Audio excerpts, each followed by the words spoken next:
nggak hadis dua orang saksi? Kan nggak ada. Orang yang ujungnya yang pertama itu perawi apa namanya itu kalau Khadijah itu apa Aisyah itu apa namanya? Aisyah ya putri Rasulullah. Suami bukan istrinya. Kalau dalam hadis apa namanya itu? Aduh, sumber lah. Sumber hadisnya kan Aisyah. Enggak tahu aku, yaitu perawi. Ya kan, perawi pertama. Nah, kalau satu orang itu bukan saksi. Orang yang mengaku misalnya hanya Khadijah. Tidak ada yang lagi mengaku istri-istri Nabi yang lain. Dan itu kesaksiannya hanya kesaksian si Aisyah. Ada nggak kesaksian Khadijah mengenai turunnya wahyu? Nggak ada. Kenapa demikian? Kalian makanya baca Al-Quran itu dengan baik dan benar. Dua saksi. Kalau tidak ada dua saksi, kesaksiannya palsu. Atau nggak bisa dipercaya. Makanya tidak ada di dalam Al-Quran Allah mengatakan, aku menjaga hadis. Karena hadis belum ditulis. Nggak ada itu. Hadis itu karangan manusia. Maka dia terkena hukum surah 2 ayat 79. Celakalah orang yang menulis kitab dengan tangannya. Dan mengatakan ini dari Allah. Aduh. Yang celaka ada lagi? Di situ, sebentar. Yang celaka di situ di Al-Quran itu maksudnya tuh umat Yahudi. Kalimat mana di situ yang menjelaskan Yahudi? Gak ada, Pak. Itu kan penafsiran Ibnu Katsir. Ahli kitab itu tafsir menjelaskan itu. Ahli kitab itu kan Nasrani dan Yahudi. Kan begitu. Pak D, kalau ahli kitab Taurat ada enggak? Iya, orang Yahudi disebut ahli kitab juga, Nasrani disebut ahli kitab juga. Ya. Ahli kitab Zabur ada enggak? Di situ saya Zabur itu kan apa ya isinya seperti yang Anda ketahui kan di kitab Anda kan banyak puji-pujian kepada Tuhan semacam apa ya. Jangan bicara kitab kami, bicaralah kitabmu. Bahwa Zabur itu dikatakan bukan Mazmur, tetapi kitab suci, sama seperti Taurat, sama seperti Injil, sama seperti Al-Quran. Pahami dulu. Aduh, itu masuk kitab suci dulunya. Jadi yang dimaksud Al-Quran, Taurat, Zabur, dan Injil itu yang ada di Al-Quran itu bukan yang ada sekarang ini, bro. Anda jangan GR dulu, ya. Gitu loh. Yang membilang yang sekarang siapa? Karena kami tahu Allah SWT tak tahu satu ayat pun isi Taurat, tak tahu satu ayat pun isi Zabur, tak tahu satu ayat pun isi Injil. Makanya tidak ada diberitakan kepada Muhammad. Paham nggak? Makanya kan kami santai aja. Yang kami pegang itu bukan milik Allah SWT. Jangan kegeeran dong. Bagaimana bisa Tuhan pencipta alam semesta tidak tahu Taurat, Zabur, dan Injil? Ini Anda kadang-kadang coba ngomongnya bagaimana kita mengetahuinya? Saya nggak berlebihan, bisa diuji loh Pak Zul. Dari mana kita tahu Allah itu mengetahui segala sesuatunya? Dari kitab suci. Sekarang tunjukkan di kitab suci Pak Zul. Siapa apa aja isi kitab Taurat itu? Kalau di Bible misalnya Kejadian, Keluaran, Ulangan, Bilangan, Imamat. Imamat, Bilangan, Ulangan. Kalau tempat Bapak apa aja? Kan tidak tahu Allah SWT. Injil itu apa aja isinya? Juga nggak tahu.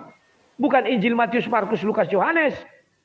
Kalau Bapak mau jujur, baca Sahih Bukhari 3 dan Sahih Bukhari 6467. Itulah satu-satunya kitab suci yang diizinkan Allah SWT untuk ditulis. Ada itu ayatnya itu. Itu kan apa namanya? Waraqah bin Naufal itu kan menuliskan Injil ke dalam bahasa Ibrani dan Arab, ya kan? Nah, terus masalah gini ya. Kitab Taurat, Zabur dan Injil Anda sekarang itu, kan saya pernah bilang juga di sini. Saya anggap masih adalah sedikit kebenaran di dalamnya karena ada ayat-ayat ya yang bersesuaian dengan Al-Quran. Saya tidak mengatakan kitab Anda itu istilahnya gimana ya? gabur semua apa gimana? Enggak juga. Ini saya Oke. saya ada di Al-Qur'an. Mereka Kalau telah begitu, merubah-rubah Pak Jul, ayat-ayatku dari tempatnya. Ini Allah Pak sendiri Jul, mengasih tahu. Ya, silakan. Pak Jul. Kalau begitu pernyataan Pak Jul, saya juga bisa berkata, Al-Quran itu adalah berisi saduran dari Taurat yang tidak diubah-ubah, Zabur yang tidak diubah-ubah, dan Injil yang tidak diubah-ubah, ditambah dengan firman yang kepada Muhammad. Terima enggak? Ya, dalam catatan begini, dalam tanda kutip, Al-Quran itu bro, saya pernah bilang juga ke sini, ya ke Anda kalau nggak salah. Al-Quran itu adalah rangkuman cerita. Garis bawah itu rangkumannya. Rangkuman cerita dari cerita-cerita dari umat-umat terdahulu yang ada dalam kitab-kitab terdahulu, itu Al-Quran. Buktinya apa kan cerita tertentu tidak detail, hanya yang cukup detail kan cerita tentang Musa itu Al-Baqarah 286 ayat, itu kan cukup detail. Oke. Pak Jul, kamu tambah lari melenceng dengan mengatakan Al-Quran itu rangkuman cerita. Cerita berarti itu kitab intisari. Al-Quran adalah kitab intisari. Apakah bisa gitu? Ya, maksud saya sebagian ceritanya. Ya, sebagian ceritanya. Berarti Al-Quran adalah kitab cerita sebagian yang diambil dari Bible gitu. Maksud saya yang rangkumannya itu tidak semuanya, hanya sebagian saja gitu loh. Iya, Al-Quran adalah kitab rangkuman cerita. Bisa begitu? Kasihan kali. Dari kitab-kitab sebelumnya. Dari kitab-kitab sebelumnya. Berarti rangkuman cerita. Iya, itu yang saya pahami. Nanti orang jadi berasumsi apa bedanya dengan novel? Kitab cerita, buku cerita. Novel kan karangan manusia, ini kan Al-Quran firman Tuhan. Istilahnya lah, kalau begini, mana ada cerita dulu, firman Tuhan? Kalau semuanya diceritakan, seberapa tebal Al-Quran itu bro? Anda bisa bayangkan nggak? Kalau semua ceritakan berapa tebal Al-Quran yang saya punya? Justru Pak, justru kalau Bapak balik, kalau dicabut Taurat, dicabut Zabur, dicabut Injil, berapa lembar lagi Al-Quran tinggal? Ya, saya juga bisa mengatakan yang sama. Kalau Anda cabut itu perjanjian lama, kitab Anda kan Kristen perjanjian baru sebenarnya. Ya kan? Gak masalah, perjanjian baru masih tebal. Lah Islam, kalau dicabut Taurat, dicabut Zabur, dicabut Injil, berapa lama, berapa lagi isi Al-Quran itu? Kitab Muhammad saja isinya Pak. Karena itu aja Muhammad, Nabi sekarang ini, Nabi terakhir. Ya ngapain dikeluarin, nggak ada alasannya, emang begitu adanya kok. Makanya Pak Zul, jangan bilang kalau dikeluarin kitab perjanjian lama, kami masih tebal. Yang kasihan itu Quran, hanya kitab Muhammad. Anda duluan, gimana sih? Mana ada aku bilang dikeluarin? Bapak bilang tadi dia dipisahkan itu Bible itu, perjanjian lama.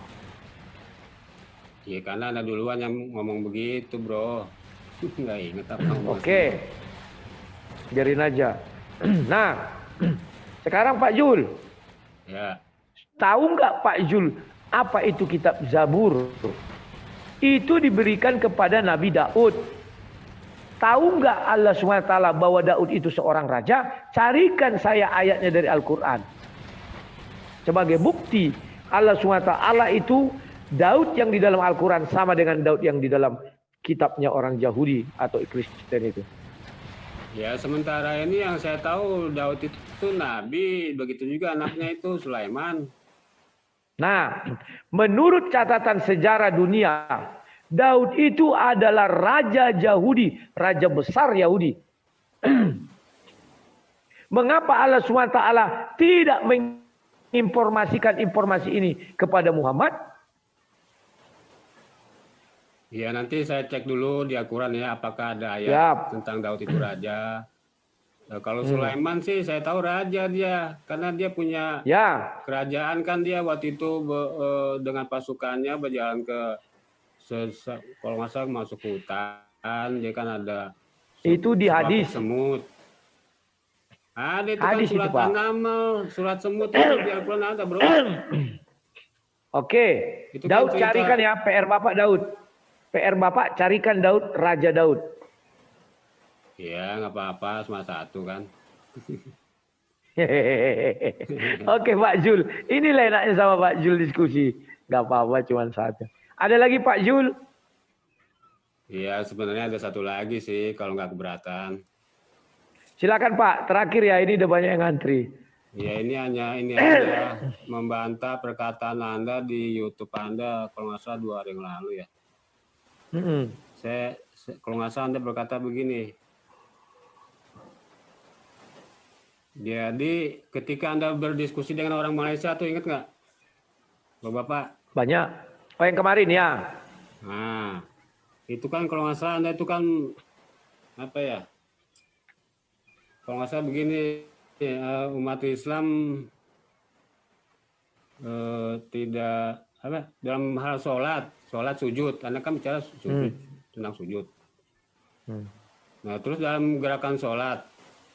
Jadi umat Islam itu sebenarnya dalam sholatnya itu, dalam sehari-hari, sholat lima waktu itu, memberikan salam kepada Nabi Muhammad dan Ibrahim. Buktinya, artinya maksudnya apa? Terbukti Islam itu mengagungkan Nabi Ibrahim alaihissalam, ya apalagi Nabi Muhammad. Ya, katanya Kristen kan mengikuti ajaran Abraham, mana buktinya? Mengucapkan salam pun seperti yang dilakukan umat Islam dalam sholatnya itu dalam duduk tasyahud awal dan tasyahud akhir.